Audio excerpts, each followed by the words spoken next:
Hello, my friend. Welcome aboard my channel Express. Glad you jumped in. If it's your first visit, hit that subscribe button and share this video with your crew. It really keeps the engine running. Tell me, from which city or country are you tuning in? I read every single comment with a huge grin. Let's dive in. The crumpled paternity test reports rested in Rick Dalton's calloused, oil-streaked hands like a silent death sentence. 2 boys, 11 and 8. Years of bedtime stories, bandaged scrapes, and quiet pride. None of it was genetically his, not even remotely. The results glared at him under the flickering cabin light of his service truck. Child A, 0% probability. Child B, 0% probability. The language was clinical, detached, yet it landed like a knife in his ribs. He'd felt something was wrong for months. Kara's secretive laughter on whispered calls, her sudden taste for luxury brands, the way she flinched when he reached for her.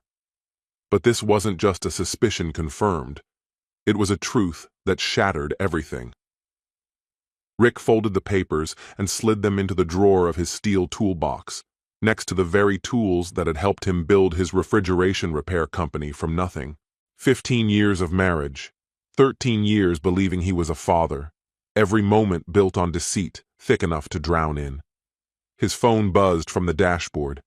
A message from Dean Morrow, friend, partner, or so he thought. Hey man, wine fridge is acting up again. Kara said you're free tonight. Mind stopping by? Rick stared at the screen, numb. Dean's house, the one where Kara's book club met every Tuesday, supposedly discussing novels with the neighbor ladies. Dean, the guy who offered discounted parts to help Rick expand. The one Kara always said was so generous. Rick tapped out a reply. Be there soon. The drive took less than 15 minutes. Well-worn roads through quiet, pristine suburbs. Manicured yards. Porch lights glowing like everything was fine. His beat-up work truck looked out of place next to Dean's spotless BMW and polished Mercedes in the circular driveway. Dean answered in a silk robe, hair still damp, like he'd just stepped out of a spa. Rick, appreciate you coming by this late. The wine fridge is shot. Got some expensive bottles in there. No problem, Rick replied, lifting the toolbox from his truck bed. Just point me to it. The heavy scent of high-end cologne hung in the air, mixed with something more intimate. Rick followed him inside, past sculptures and pretentious abstract art, into a basement that resembled a high-end cigar lounge.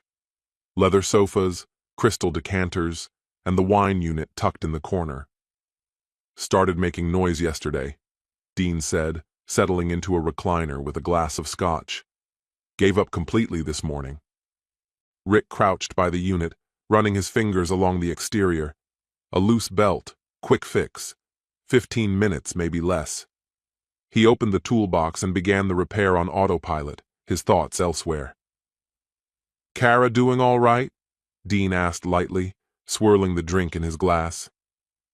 She looked a little stressed last time she dropped in. Rick's hand slipped, almost nicking his skin with the wrench. When was that? Dean smirked. Tuesday. Book club night, remember? Honestly, they guzzle more wine than they read, but I'm not complaining. Kara's always fun to have around. The belt snapped back into place. It was done. Rick stood up and dusted off his knees. Mind if I use your bathroom? It's been a long day. Of course. Master bath's upstairs. Best water pressure in the house. Rick climbed the staircase slowly, as if each step confirmed something he already suspected. The bedroom reeked of excess. A California king bed covered in black silk, a closet bigger than most apartments, and a bathroom gleaming with marble and gold. He splashed water on his face, gripping the edge of the sink. The man in the mirror looked tired. 41, streaks of gray in his hair, grit etched into his skin. A man shaped by hard work. A man unraveling. He reached for a towel and stopped. Something behind the rows of expensive colognes caught his attention. A single Polaroid, nearly hidden. His blood went cold. There she was. Kara.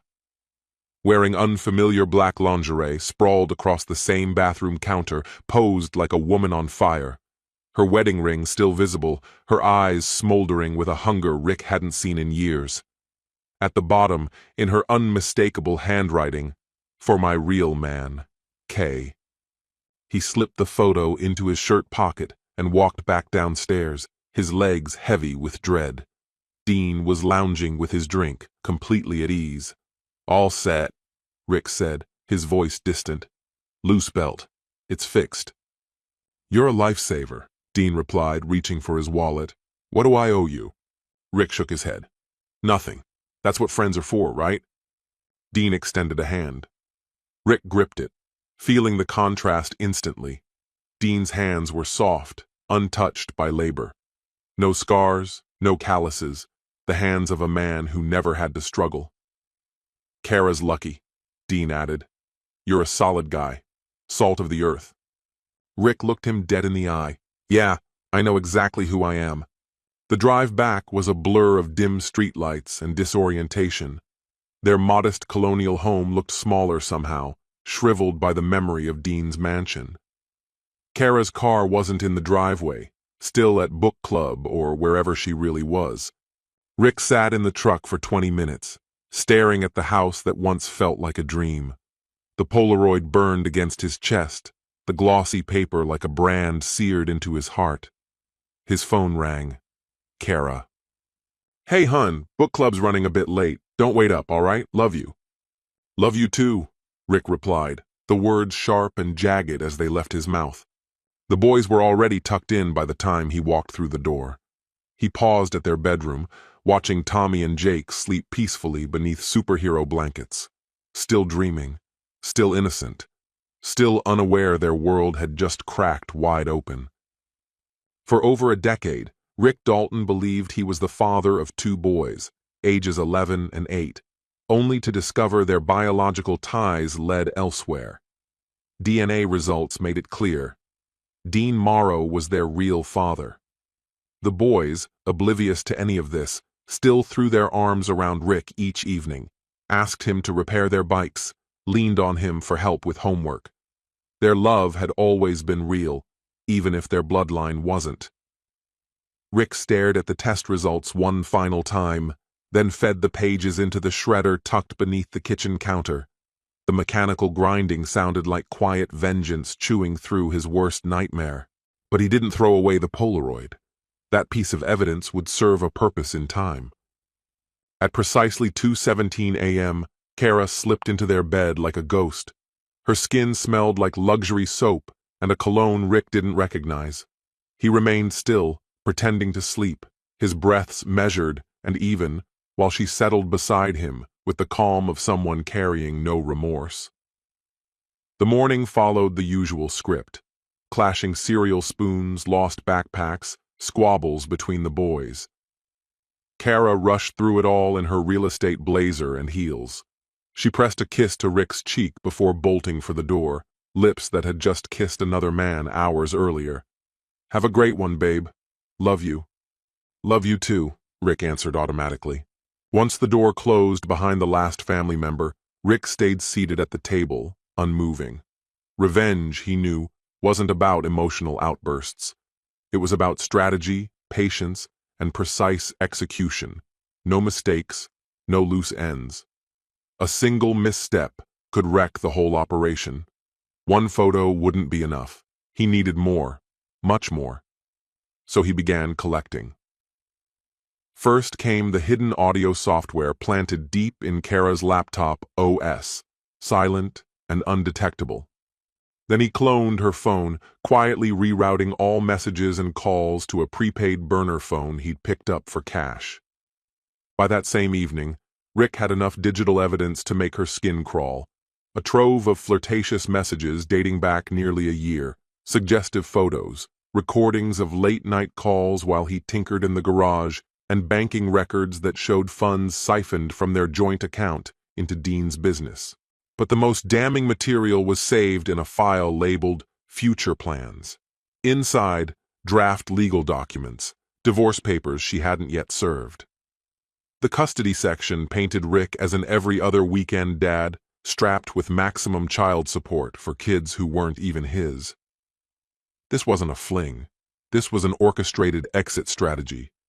Rick printed it all, texts, receipts, images, and filed them into labeled folders with military precision.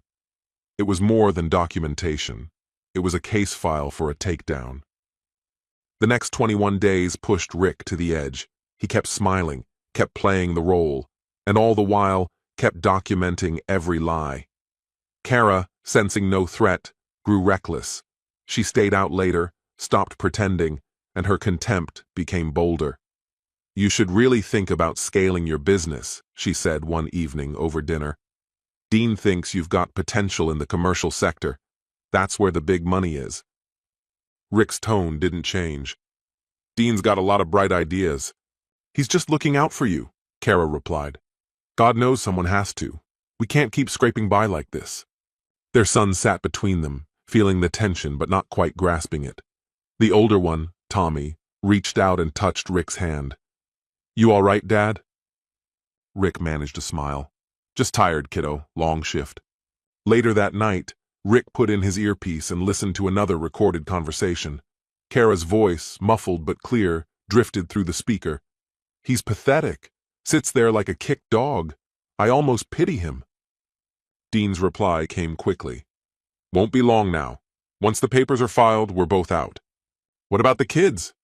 Dean didn't hesitate. "He'll pay for them. They'll finally have a real dad around. Everyone wins." Rick pulled the earpiece out. He lay there, eyes open, staring at the ceiling until daylight. The opportunity arrived at the end of the month.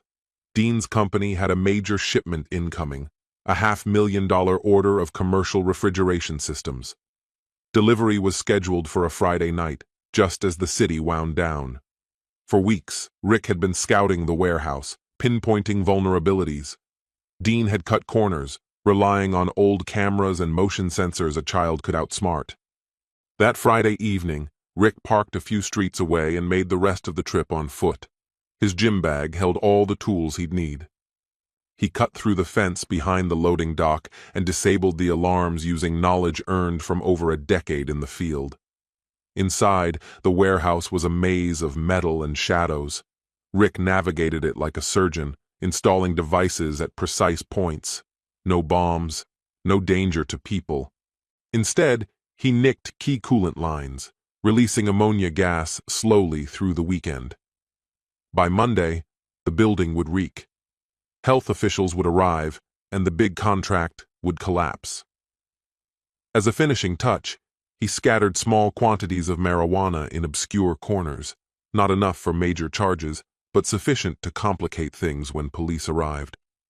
Then, he planted malware on Dean's office PC, a slow-burning virus that would eat through the system while uploading financial dirt to a tax fraud whistleblower site.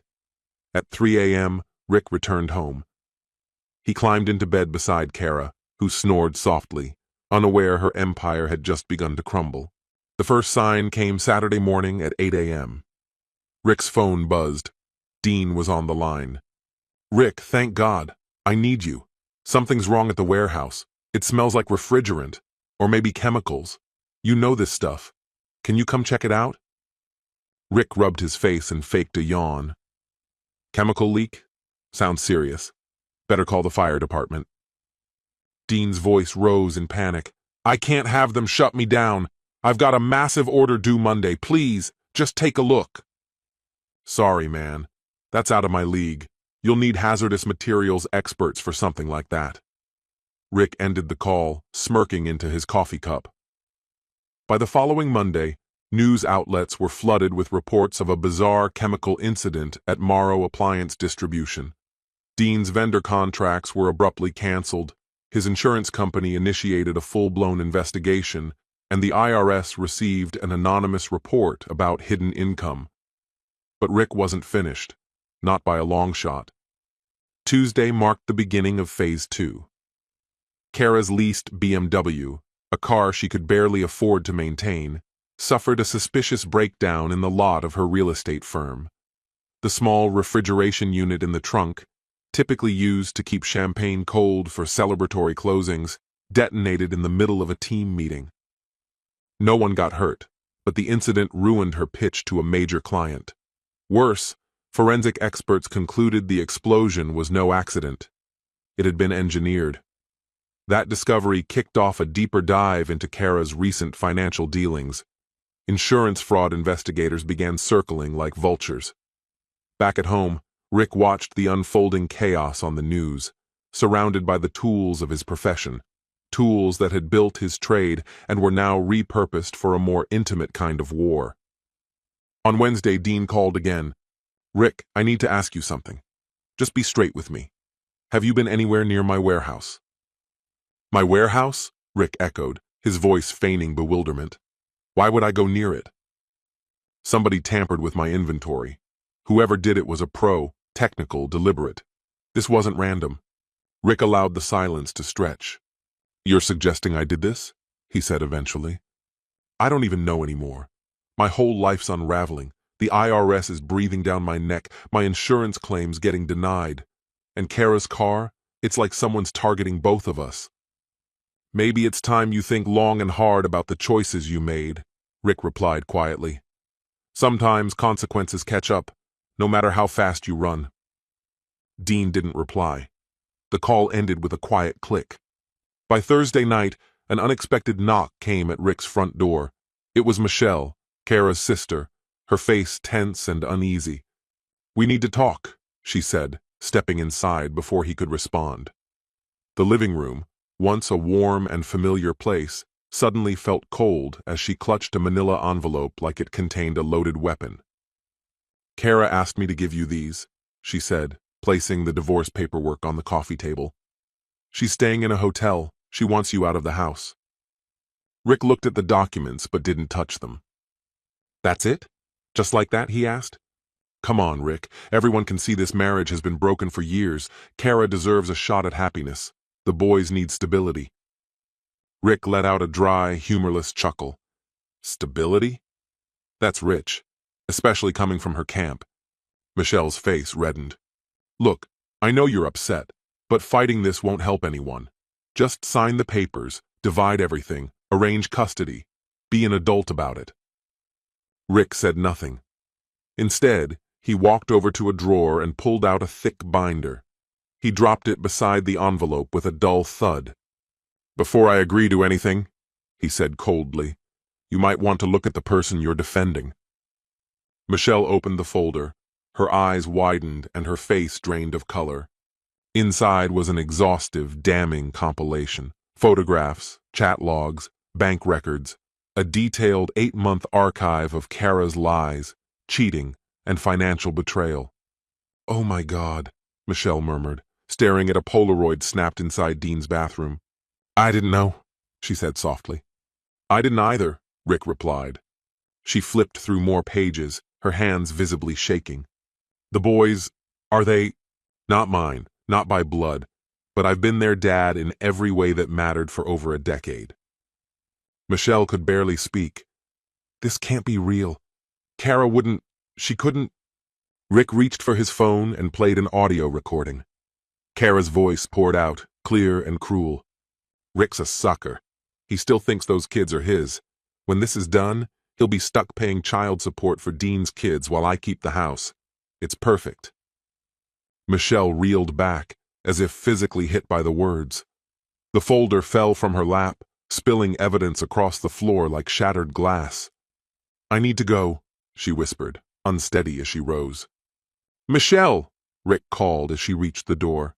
"When you see Kara, tell her I got her message loud and clear, and tell her she's getting one in return." By dawn on Friday, Rick had set everything in motion.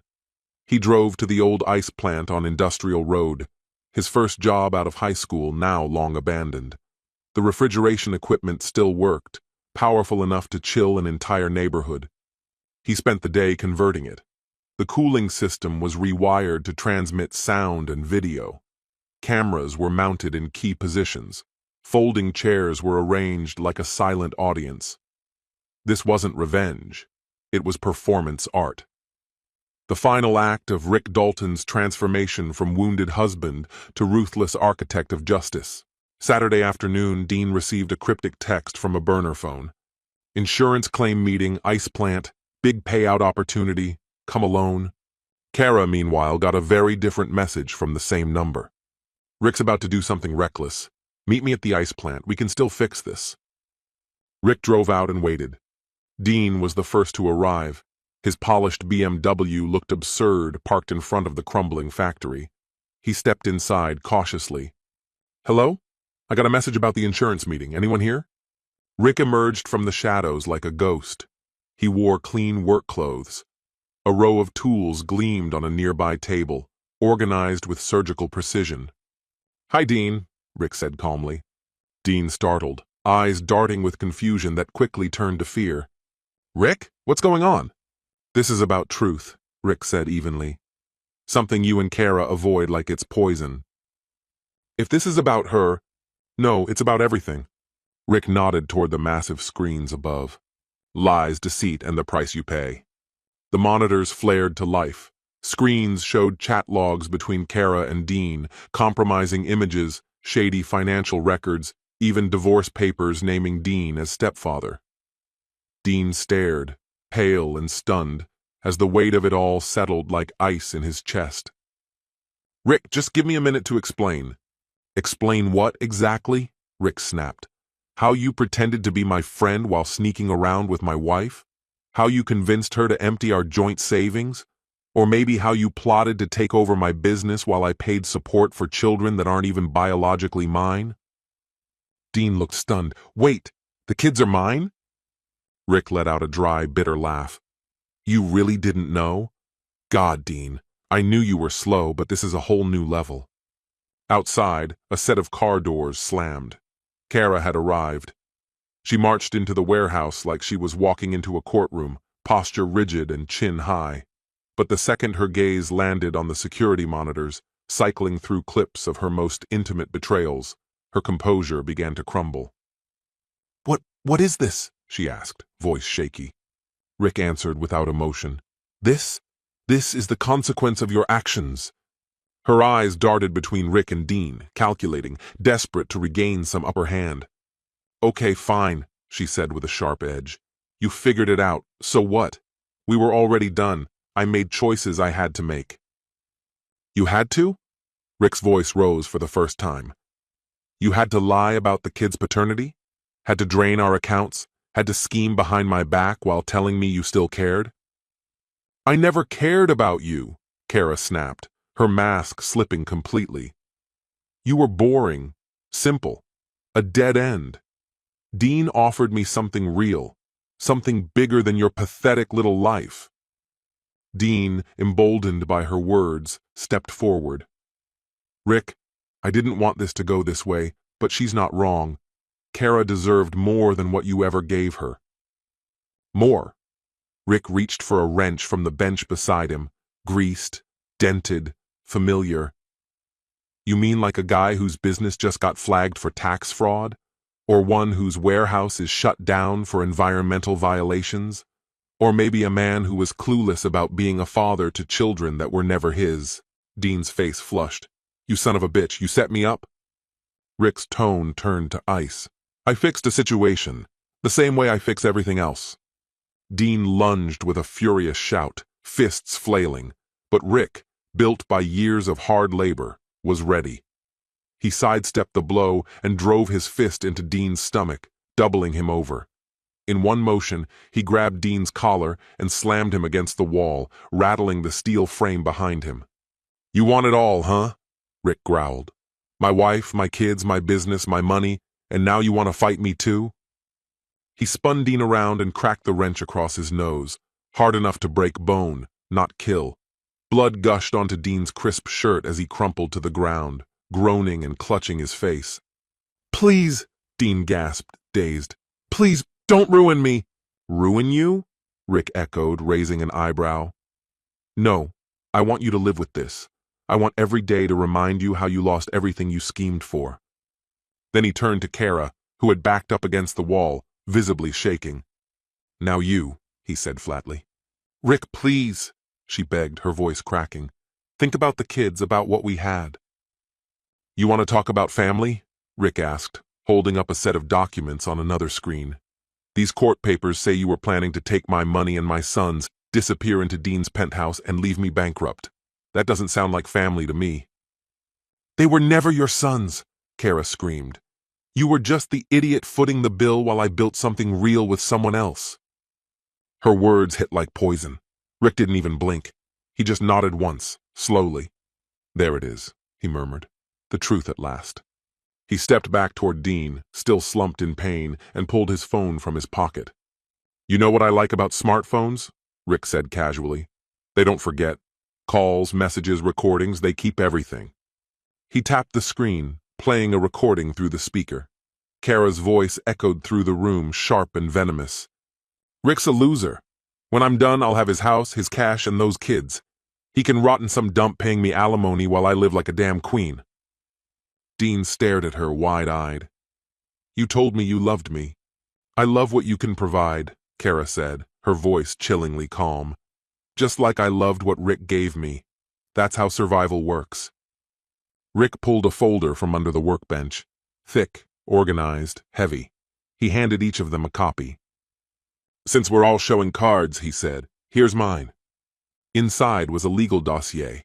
Divorce filings built on fraudulent paternity, detailed financial audits showing Kara's theft, and documents tying Dean to tax fraud and fake support claims. "Revenge doesn't need fists," Rick said quietly. "It just needs precision, facts, and the law." He turned to Kara. "You'll be charged with embezzlement, paternity fraud, and conspiracy. Dean, you're facing charges for business fraud and impersonation, plus a tax audit that'll make your head spin." Kara's fingers shook as she flipped through the pages. "You can't do this. I'm their mother." Rick's eyes were steel. "Those boys deserve better than a manipulative liar. And legally, you owe me every penny I spent raising someone else's kids." Dean staggered to his feet, his shirt soaked red. "Rick, let's talk. I'll make it right. Just tell me what you want." "What I want," Rick said coldly, "is for both of you to watch your world fall apart. In real time." He pressed a button on a nearby remote. Every screen flickered, switching to live stream feeds, already broadcasting to accounts Rick had set up. Friends, family, colleagues, everyone they cared about were now watching. The lies, the insults, the betrayals, all of it. Kara's phone lit up like a Christmas tree. Calls, texts, social media explosions. Her perfectly curated image, her life of appearances and illusions, disintegrating before her eyes. She stood frozen, watching her downfall unfold, powerless to stop it. "You're the one tearing this family apart," Kara said in a faint voice. Rick's tone stayed level. "No, that damage was self-inflicted. I'm just making sure the truth isn't buried." He turned his back on them, Kara and Dean standing silently in the wreckage of their own deception, as he walked toward the warehouse exit. Just before stepping out, he looked over his shoulder. "Oh, and Dean, your insurer called. No payout. Apparently, engaging in illegal activity invalidates your coverage. Bankruptcy's waiting for you by December." "Rick, please." Kara stepped forward, desperation creeping in. He stopped her cold with a flat voice. "Don't use my name, don't call me, don't come near my home. If you need something, your attorney can speak with mine." She faltered, voice cracking. "And the boys?" For a beat, he didn't answer. His composure wavered for just a moment, the pain breaking through the hardened exterior. "They'll be all right. They'll be raised by a man who actually gives a damn, who doesn't see them as bargaining chips." Then he turned his gaze to Kara, his expression unreadable, save for a trace of sorrow. "And you? They'll probably need a lifetime of therapy just to unlearn what you taught them." Without another word, he disappeared into the dimming light, leaving the two traitors to face the silence and disgrace. Around them, the warehouse cameras kept streaming, proof of their downfall, still broadcasting to the world. 6 months passed. Rick sat motionless in a courtroom, listening to the judge finalize custody arrangements. Kara had been found guilty of falsifying paternity claims and ordered to repay years of stolen child support. Her real estate license had been revoked, her house repossessed, and the flawless image she once maintained lay in ruins. Dean hadn't fared much better. He had filed for bankruptcy, lost everything to IRS asset seizures, and now faced a looming tax fraud indictment. Once a man who flaunted success, he now flipped burgers at a greasy grill, living in a cramped one-room rental. But Rick's true vindication came in the spring. Sitting on metal bleachers at Tommy's Little League game, he cheered as the boy knocked a double into left field. At the far edge of the stands, Kara appeared, visibly gaunt, hollow-eyed, and down 30 pounds. The years had aged her fast. "Rick," she said gently, "can we talk?" His eyes never left the field. "There's nothing left to say." She hesitated. "The boys, they ask for me." "They're getting counseling," Rick replied. "They're learning how to untangle years of deception from someone who should have protected them. They're healing." "I made mistakes," she whispered. "No," he said, turning to meet her eyes. "You made choices, and choices come with consequences. That's something you taught me." Her voice trembled. "I'm working checkout at a grocery store. I sleep in a one-bedroom. I've lost everything." "Good," he said flatly, and the word landed like a blow. She stood there, stunned, as if realizing for the first time that the man she once manipulated was gone, replaced by someone immune to her tears. "I'm sorry," she said. "I'm not," he replied. On the field, Tommy rounded second and sprinted toward third. Rick stood, clapping, voice full of life as he called out to the boy who called him Dad. DNA didn't matter. Love did. Kara turned away, her shoulders trembling, and melted into the crowd. She never came back. That night, Rick tucked the boys into bed inside the house he'd managed to keep thanks to a savvy legal defense. Jake wrapped his arms around him tightly. "Dad, are you happy now?" Rick grinned, genuinely for the first time in ages. "Yeah, buddy, I really am." Jake yawned. "Good, you earned it." Once the lights were out, Rick made his way down to his workshop. On the wall, a photo from the school science fair hung proudly, him and the boys smiling, arms around one another like nothing had ever shattered. Behind his tools, nearly hidden, was a Polaroid, the photo that started it all. He pulled it out, looked at it once more, then fed it into the shredder. The machine hummed as it turned Kara's once smug face into meaningless ribbons of paper, just like the paternity reports he'd destroyed months earlier. Outside, the night was still. His old repair truck sat beside a newer one, paid for by restitution funds finally being repaid. Rick Dalton had learned something profound. Justice might come slow, but when it does, it brings peace. Some men fix appliances, others rebuild lives. He had done both,